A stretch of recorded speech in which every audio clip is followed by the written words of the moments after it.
ఏపీలో నకిలీ మద్యం కేసు ప్రకంపనలు రేపుతోంది. వైసీపీ నేత జోగి రమేష్ చెప్తేనే నకిలీ లిక్కర్ తయారు చేశానంటూ A1 జనార్దన్ వీడియో రిలీజ్ చేయడం హీట్ పుట్టిస్తోంది. కూటమి ప్రభుత్వంపై బురద జల్లే కుట్రలో భాగంగానే కల్తీకి ప్రోత్సహించారని కామెంట్స్ చేయడం సంచలనంగా మారింది.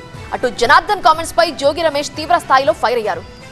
చంద్రబాబు డైరెక్షన్ లోనే జనార్దన్ వీడియో బయటకొచ్చిందని ఆరోపించారు.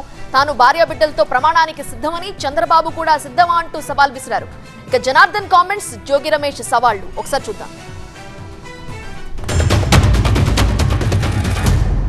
దీనిలో నా పాత్ర ప్రమేయం లేకుండానే జోగి రమేష్ గారి ఆధ్వర్యంలోనే నేను ఇంతకుముందు గవర్నమెంట్లో ఉన్నప్పుడు కూడా తెచ్చుకొని చేశాను సార్, బయట నుంచి తెచ్చుకొని.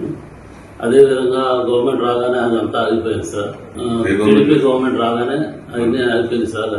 ఏం చేయడం లేకుండా బాగా స్ట్రిక్ట్ అయిపోయేటప్పటికి ఇక నేను కూడా ఆగిపోయాను సార్ మొత్తం. అని కొన్ని రకాల భయపెట్టి కొంచెం డబ్బు ఆశ చూపి అన్ని రకాలుగా చేశారు సార్. నన్ను డిపార్ట్మెంట్కి అక్కడికి ఇన్ఫర్మేషన్ పాస్ చేసి అది రైడ్ చేయించారు సార్.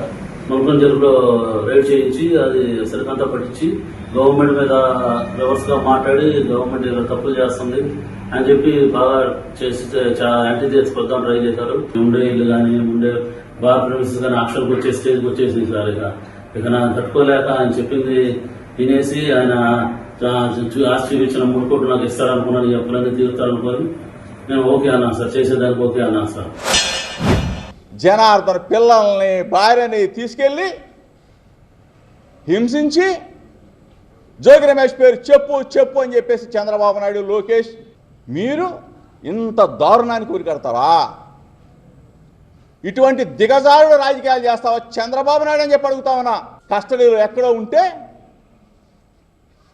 అతనితో ఒక వీడియోలో మాట్లాడించి జోగి రమేష్ పేరు చెప్పిస్తావా? కస్టడీలో ఉంటే ఆ రోజు ఎందుకు చెప్పలా? రిమాండ్ రిపోర్ట్లో జనార్దన్ ఎందుకు చెప్పలా? ఈరోజు కస్టడీలో చెప్పిస్తారా? చంద్రబాబు నాయుడు దీని మీద స్పందించాలా. నేను నా భార్య బిడ్డలతో వస్తా చంద్రబాబు నాయుడు, నీ దైవం వెంకటేశ్వర స్వామి సన్నిధిలో, తిరుపతి వెంకన్న సన్నిధిలో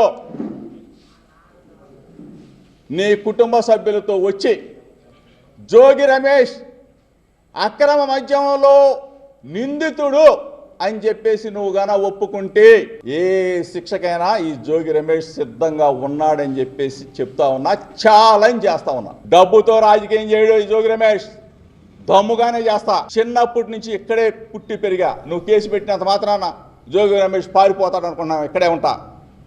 ఇది నా అడ్డా, కృష్ణా జిల్లా నా అడ్డా, నా గడ్డ.